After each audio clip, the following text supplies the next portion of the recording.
레위기 9장 15절로 24절까지 말씀 같이 읽습니다. 시작.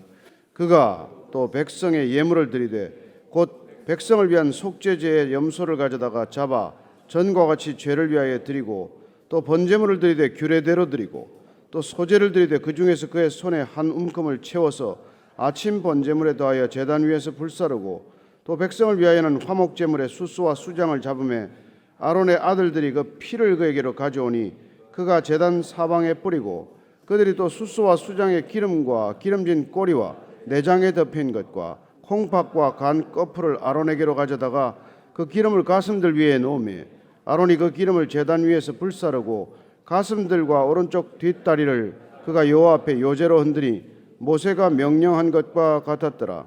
아론이 백성을 향하여 손을 들어 축복함으로 속죄제와 번제와 화목제를 마치고 내려오니라. 모세와 아론이 회막에 들어갔다가 나와서 백성에게 축복하며 여호와의 영광이 온 백성에게 나타나며 불이 여호와 앞에서 나와 제단 위에 번제물과 기름을 사른지라. 온 백성이 이를 보고 소리 지르며 엎드렸더라. 아멘. 아론이 대제사장으로서의 첫 번째 공식 업무를 시작한 셈이죠. 또 어떻게 보면은 이 제단이 백성들의 죄를 사하고 백성들과 하나님과의 관계를 회복하기 위한 번제단 고유의 기능을 이제부터 시작하는 것입니다. 그래서 누구는 재미있는 표현을 붙이기를 이게 이제 제단 가동식이다. 뭐 그렇게 얘기를 하는데 어쨌건 제단에서의 역할과 기능들이 확인됩니다. 대제사장의 역할은 궁극적으로 무엇을 말할까요?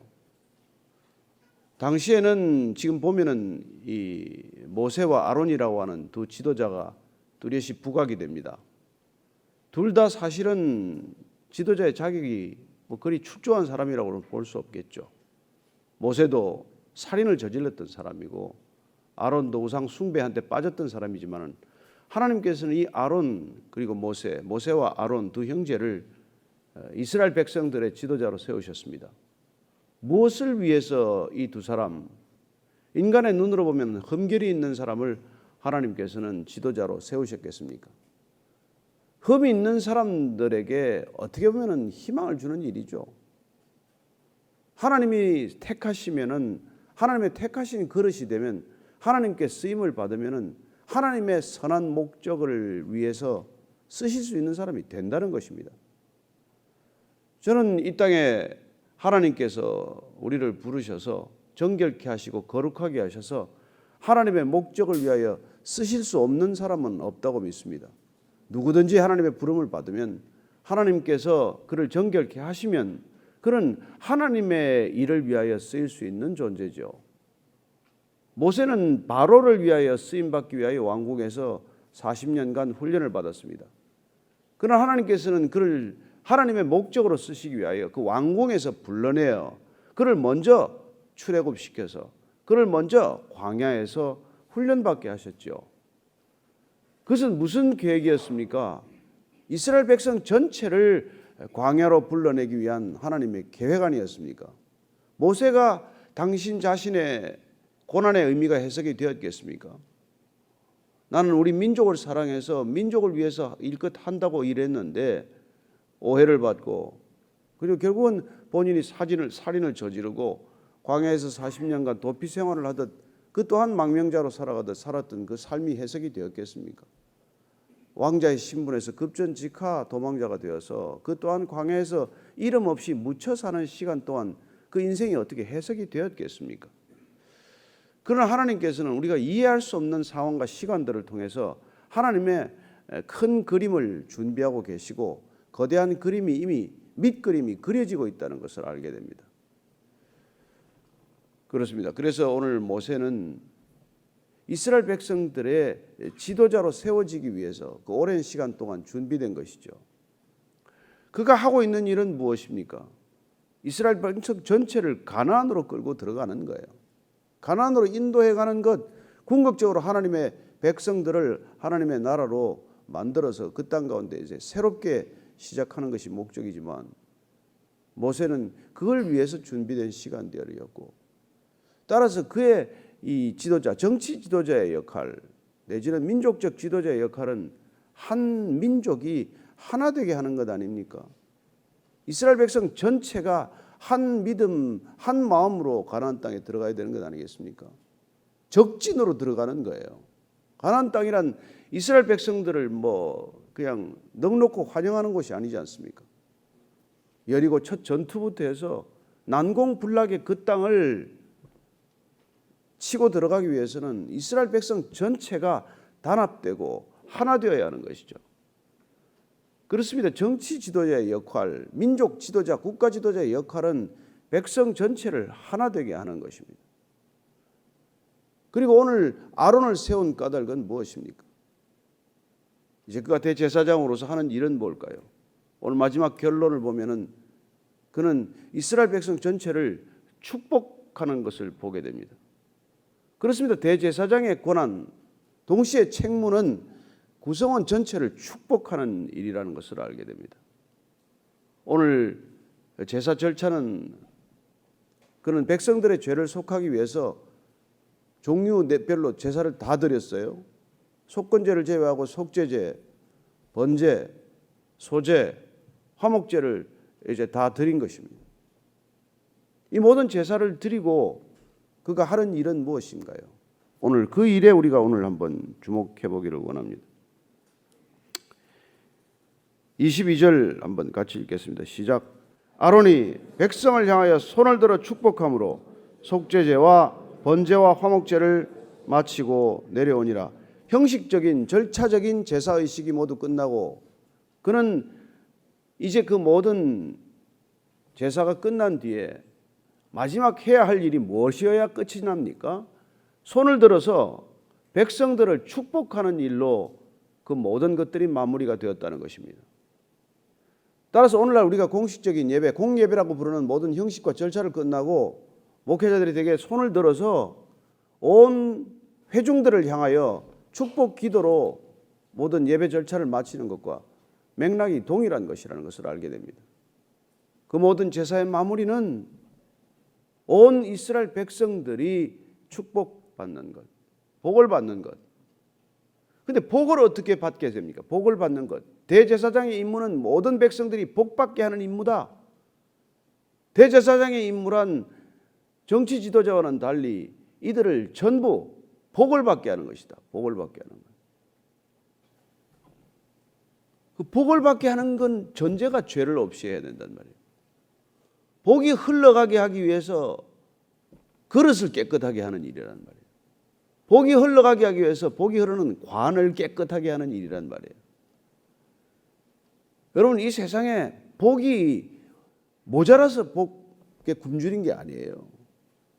복 받는 그릇이 다 더러워져서 복에 굶주린 것이고 복이 흘러가는 통로에 그냥 녹이 슬어서 그게 막혀서 그런 것이지. 여러분, 하나님이 인간을 축복하는 이 복은 한없이 무한히 흘러가는 것이죠. 하나님의 은혜는 태초부터 시작된 사건입니다. 온 천지 만물이 존재하게 된 목적 하나가 인간을 최종적으로 이 땅에 존재케 하기 위한 어마어마한 상상할 수 없는 일 아닙니까? 마치 이 불 하나가 들어오기 위해서 고리 원자력 발전소를 짓고 송전탑을 까고 수만 볼트짜리를 다시 우리가 쓸 수 있는 220볼트로 감압하는 이 모든 거대한 시설들은 우리가 하나도 몰라도 벽에 스위치 하나 켜면은 이 불을 누릴 수 있도록 하기 위해서 얼마나 많은 준비와 얼마나 많은 계획과 얼마나 많은 예산들이 있습니까? 여러분, 원자력 발전소 우리가 상상이나 할 수 있습니까? 그걸 하나 만드는 걸 우리가 이렇게 추측이나 할 수 있겠어요? 이 불 하나 켜기 위해서. 그렇습니다. 이 전등 하나를 켜기 위해서 그렇게 어마어마한 국가 기반 시설이 필요하다면은 하나님이 이 땅에 인간이 숨쉬고 먹고 그리고 살아가기 위해서 이 존재하게 된 이 모든 것들은 얼마나 엄청난 계획이고 엄청난 하나님의 은혜냐는 것입니다. 은혜는 태초부터 흐르기 시작한 거예요. 은혜는 태초부터 우리에게 계획된 것으로 주어졌지만 다만 우리가 모를 뿐이고 때로는 그냥 우리가 그 은혜를 스스로 가릴 뿐이고 마치 햇볕을 가리듯 비를 가리듯 그렇게 가리는 것. 그 가리는 걸 우리는 죄라고 부른단 말이에요. 흘러갈 수 있는 걸 차단하니까. 저는 오늘날 우리가 이 제사의식을 끊임없이 반복해서 읽으면서 도대체 이 지루한 제사의식, 이 지루한 제사 절차, 이 모든 게 다 우리하고 무슨 상관이 있냐? 얼마나 하나님께서는 이 복을 주고 싶으시면, 얼마나 하나님께서 이 복을 무한히 흘려보내고 싶으시면 제사라는 그렇게 희한한 방법을 고안하셔가지고 이 죄를 깨끗게 하는 의식과 절차를 허락하셨겠습니까? 그리고 이렇게 번거로운데 또 할래? 또 죄 지을래? 또 죄 짓고 또 제사 드리고 싶어? 그렇습니다. 제사를 안 드리는 방법은 죄를 안 지으면 돼요. 그래서 우리가 이 거대한 하나님의 은혜가 흐를 수 있는 이 통로를 깨끗게 하는 것, 정결케 하는 것, 그리고 우리가 그걸 무한히 받아 누리는 것, 이게 하나님이 인간을 향한 하나님의 계획이고 하나님의 선이 호의고, 이 호의를 우리는 은혜라고 부르는 것이죠. 그래서 은혜는 마르는 법이 없고, 은혜는 부족한 법이 없고, 은혜는 멈추는 법이 없다는 것을 알게 됩니다. 부모가 자식을 사랑할지라도 그럴진데 하나님이 이 땅에 존재케 한 인간을 사랑하는 하나님의 그 상상할 수 없는 은혜에 우리가 조금이라도 눈을 뜨게 되면 우리는 모든 것들이 사실은 태워지는 것을 경험하게 됩니다. 불살라지는 것을 경험하게 된다는 것이죠. 제사는 궁극적으로 번제라는 형식을 통해서 모든 것을 태우는 것을 골자로 하고 있는 것입니다. 태워서 드리는 것. 불이 임하면 불은 모든 것을 태우는 것을 보게 됩니다. 불은 모든 것을 불살라버리는 것이죠. 그렇습니다. 우리의 죄를 불사르는 상징적인 행위가 바로 이 제사에 녹아 있는 것을 보게 됩니다. 그래서 그런 것들을 다 하고 나면은 이제 아론은 뭘로 이 모든 제사를 마무리해야 하느냐는 것이죠. 그게 축복하는 기도, 축복하는 마지막 축도라고 하는 것으로 끝을 마무리하는 것을 보게 됩니다. 어떤 축도를 했을까요? 어떤 축도를? 그 축복의 기도를 우리가 이 민수기에서 볼 수가 있습니다.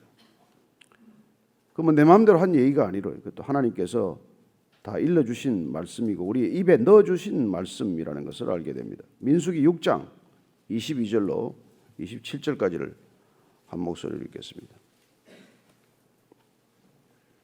민수기 6장 22절부터 읽습니다. 시작. 여호와께서 모세에게 말씀하여 이르시되 아론과 그의 아들들에게 말하여 이르기를 너희는 이스라엘 자손을 위하여 이렇게 축복하여 이르되 여호와는 내게 복을 주시고 너를 지키시기를 원하며 여호와는 그의 얼굴을 내게 비추사 은혜 베푸시기를 원하며 여호와는 그 얼굴을 내게로 향하여 드사 평강 주시기를 원하노라 할지니라 하라. 그들이 이같이 내 이름으로 이스라엘 자손에게 축복할지니 내가 그들에게 복을 주리라. 그래서 이 모든 제사는 하나님께서 복을 주시기 위한 것이다는 것을 우선 우리가 알게 됩니다. 그런 뜻에서 레위기도 하나님께서 인간에게 쓰신 절절한 사랑의 고백의 다름 아닙니다. 얼마나 사랑하시면은 우리에게 이 모든 절차를 통해서도 그 죄를 묻지 않고 죄를 없는 듯 덮어버리고 그 죄가 마치 바늘이 바다에 빠져서 찾을 수 없는 것처럼 하시기 위해서 이런 일들을 만드시고 이런 일들을 우리에게 요청하셨다는 것입니다. 그리고는 마지막에 이 축복의 기도는 무엇입니까?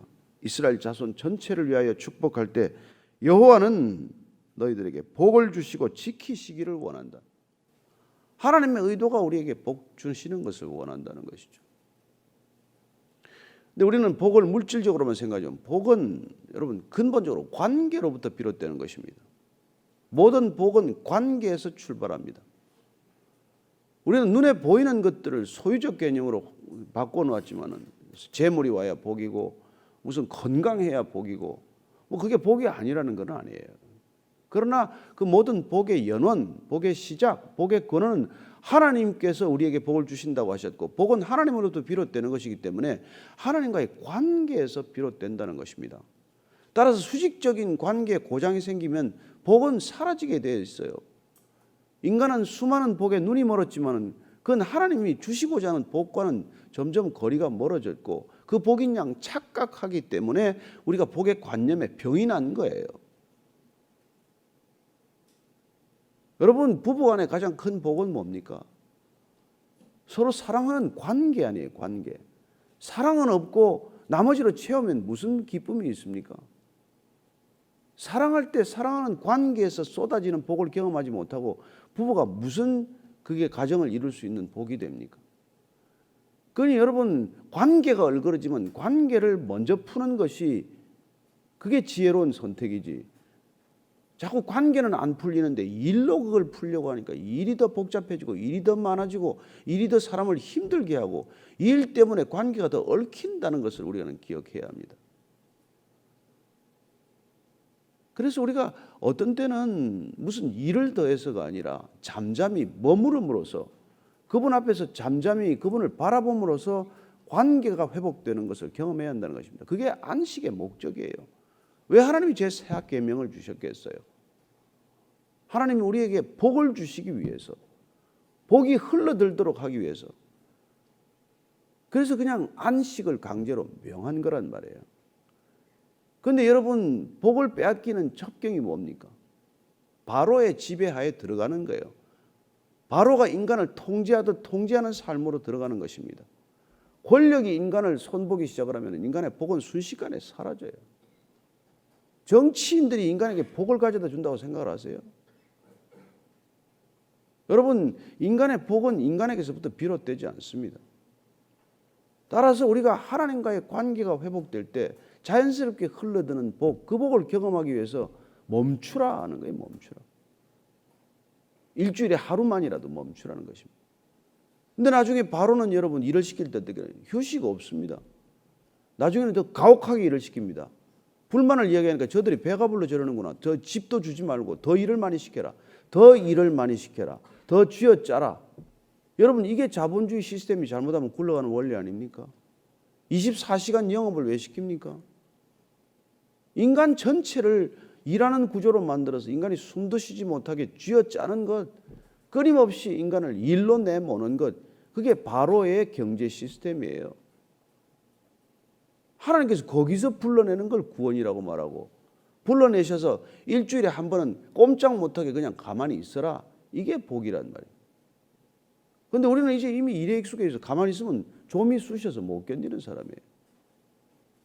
그런 안식을 집에서 가만히 있어도 안식이 될 텐데 그 안식을 찾기 위해서 전 세계를 누비고 다니는 거예요. 가서 안식을 하고 돌아옵니까? 사진 찍고 돌아오죠. 뭐. 인스타에 올리다가 오는 거죠. 계속 찍어서 올리고 나 여기 있다. 나 여기 뭐 먹는다. 그러다 오는 거 아니에요? 그게 쉼입니까? 저는 그리스도인들의 생각을 바꿔야 돼요. 휴가 다녀오셨습니까? 제가 참 뭐 낯이 뭐 간지러서 그렇게 답은 못하지만 뭘 했다고 휴식하는데 참 안타까운 일이에요. 하나님이 우리가 일주일에 한 번씩 쉬면 따로 휴가 갈 필요 없게 만들어 놨습니다. 그런데 우리가 일하는 시스템 속에서 꼼짝 못하게 목이 끌려갔기 때문에 그렇게 강제적으로 안식하라는 안식을 못하기 때문에 그 안식을 찾아서 휴가 제도라는 걸 만들었지만 휴가 갔다 와서 더 피곤하지 여러분 더 쉬고 오셨습니까? 솔직히 시차에다가 가서 그냥 난 얼굴 모르고 어느 서툰 데 가서 스트레스 받다가 왔지 무슨 휴가가 쉼이 됩니까? 저는 세상 문화가 휴가를 장려하지만 저는 여러분들이 먼저 안식을 되찾게 되기를 바랍니다. 그 안식을 기억하는 이 모든 밑바탕적 질서가 바로 제사제도라는 것입니다. 그리고 그 제사가 끝났을 때 우리가 축복하는 것, 하나님의 얼굴을 향하여 우리가 얼굴을 드는 것, 하나님과 얼굴을 대면하는 것, 하나님의 깊은 임재 속으로 젖어드는 것, 하나님의 현현을 바라보는 것, 이런 게 모두 다 안식의 목적이요 제사의 궁극적인 목적이라는 것을 알게 됩니다. 그때 우리는 회복되는 것을 경험하는 것이죠. 그리고 그때는 하나님께서 우리에게 평강 주시기를 원하노라. 여러분, 이 세상에 평강보다 더한 귀중한 가치가 어디 있습니까? 저는 자유의 본질도 평강이라고 믿습니다. 평강, 평안, 샬롬. 이게 와야 우리는 묶인 것들로부터 풀려났을 때 느끼는 이 샬롬이 와야 우리는 자유함도 있는 것이거든요. 자유함도.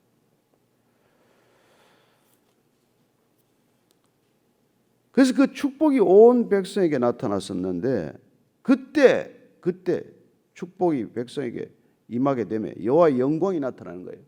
온 백성이 축복받는 이 현장에 하나님의 영광, 하나님의 영광이라는 하나님의 임재, 하나님의 현현, 하나님의 나타나심, 하나님의 이게 존재가 눈에게 보이는 것이죠. 대개 이제 당시에는 구름이나 불, 바람 이런 것들로 하나님의 임재를 상징화 내지는 표현하거나 그런 것들로 드러나는 것이죠.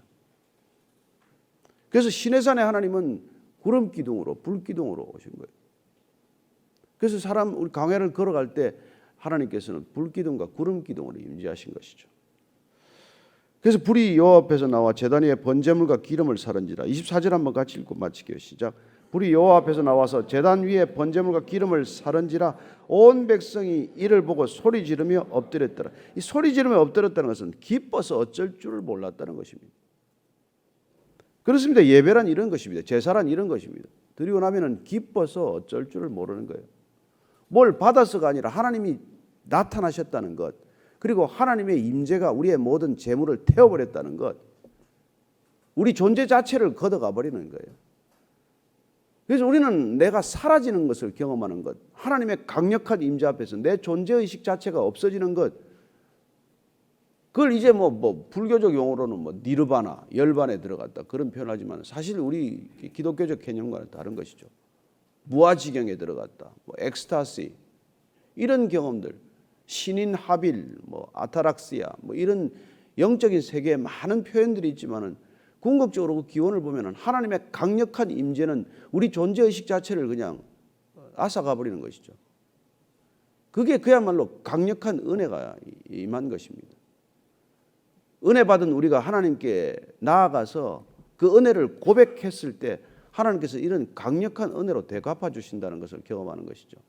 인간이 이걸 안 하기 때문에 그 모여가지고 그냥 영화관에 앉아서 몰입을 하고 그냥 운동장에 가서 몰입을 하고 댄스 파티에 가서 몰입을 하고 그러는 거예요. 어떻게 하면 나를 좀 잊어볼 건가? 이 괴로운 나를 어떻게 벗어날 건가?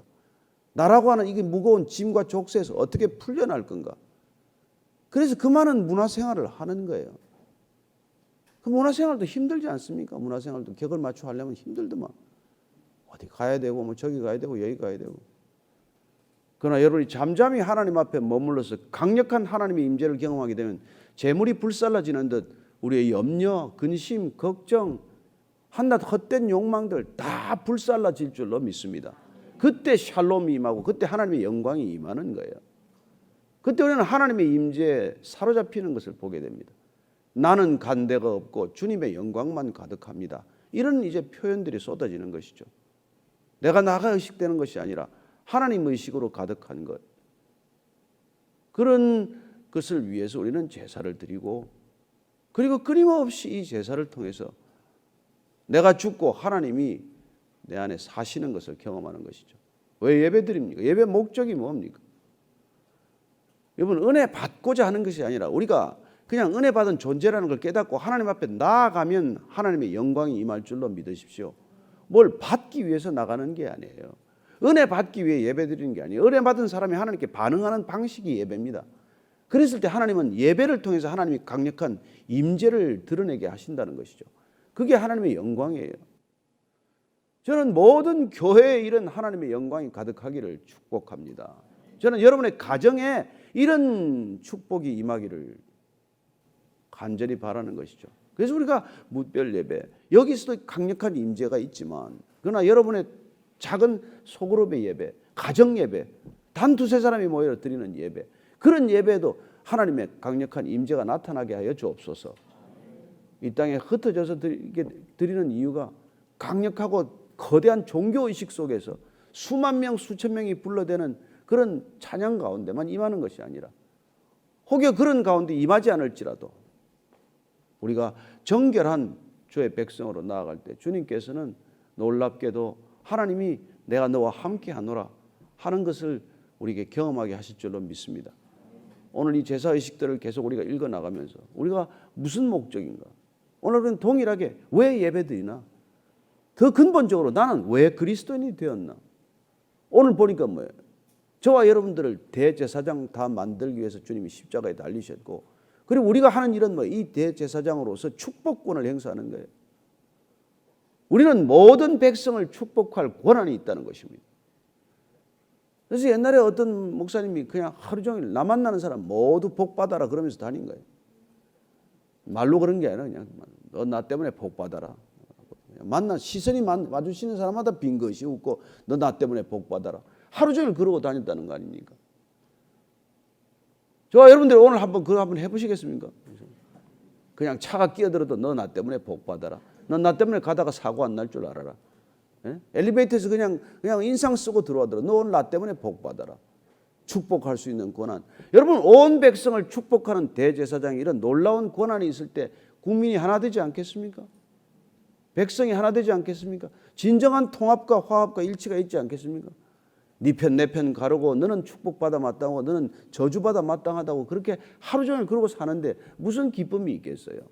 늘 긴장된 곳. 그러다 50개만 빨리 와요. 저는 여러분들이 그냥 긴장 풀고 누구나 축복하면 긴장할 일도 없습니다. 만나는 사람마다 축복하는 하루 되기를 축복합니다. 오늘 기도할 때 여러분 마음에 맺힌 사람 축복하십시오. 오늘 그 사람을 위해서 기도하십시오. 어렵게 하는 사람을 위해서 기도하십시오. 나를 저주하는 사람을 위해 축복하십시오. 원수 같은 사람을 축복하십시오. 하나님이 기적을 베푸실 것입니다. 같이 한번 기도하겠습니다. 하나님 아버지, 그저 우리는 종일 저 사람이 내 편인가 아닌가 따집니다. 저 사람의 얼굴이 나를 좋아하나 미워하나 따집니다. 하나님, 나를 미워하건 나를 싫어하건 나를 저주하건 하나님, 우리 모두는 축복하는 놀라운 대제사장의 권한을 놓치지 않게 하여 주옵소서. 하루 종일 축복하는 사람 되게 하여 주옵소서. 만나는 사람마다 축복하는 사람 되게 하여 주옵소서. 끝없이 축복하는 복의 통로 되게 하여 주옵소서. 나를 축복하는 사람 주님 축복하겠다고 하셨습니다. 나를 저주하는 사람은 하나님이 해결하시겠다고 하셨습니다. 내가 가려서 할 것이 아니라 나는 무조건 축복하는 사람 되게 하실 때 하나님께서는 놀랍게도 나만 바뀌고 저 상대방이 바뀌는 것이 아니라 온 민족이 바뀔 줄로 믿습니다. 이 백성들 축복하여 주옵소서. 이 땅의 모든 백성들 축복받게 하여 주옵소서. 남한이건 북한이건 하나님 어떤 사람들도 다 축복의 대상에서 제외되지 않음을 믿습니다. 하나님께서 모든 것들 축복하라고 우리를 제사장으로 세우셨사오니 오늘 하루 온종일 축복하는 날 되게 하여 주옵소서. 하나님, 내가 비를 내릴 때 악인과 의인을 가리는 것을 보았니? 내가 햇볕을 쏟아 부어줄 때 악인과 의인을 가리는 것을 보았니? 나처럼 그렇게 모든 사람을 축복할 수는 없겠니? 그리고 너희들은 대접받고자 하는 대로 남을 먼저 대접하면 안 되겠니? 예수님 통해서 말씀해 주신 이 놀라운 축복권, 이 놀라운 대제사장의 권한 잃어버리지 않고 망각하지 않고 놓치지 않게 하여 주옵소서. 이제는 십자가에서 모든 것을 쏟아서 모두를 축복하신 우리 구주 예수 그리스도의 은혜와 아버지의 사랑과 성령의 기름 부으심과 교통케 하심이 오늘 모든 제사 속죄제와 번제, 소제, 화목제를 마치고 아론이 모든 이스라엘 백성을 축복할 때 하나님의 영광이 나타났듯이 우리 모든 그리스도인들이 이 땅을 축복할 때 하나님의 영광이 나타날 줄로 믿습니다. 고백하고 그렇게 오늘 하루 종일 축복하기를 원하는 이 자리에 고개 숙인 모든 믿음의 사람들 위해 지금부터 영원까지 함께 하시기를 간절히 축원하옵나이다. 아멘.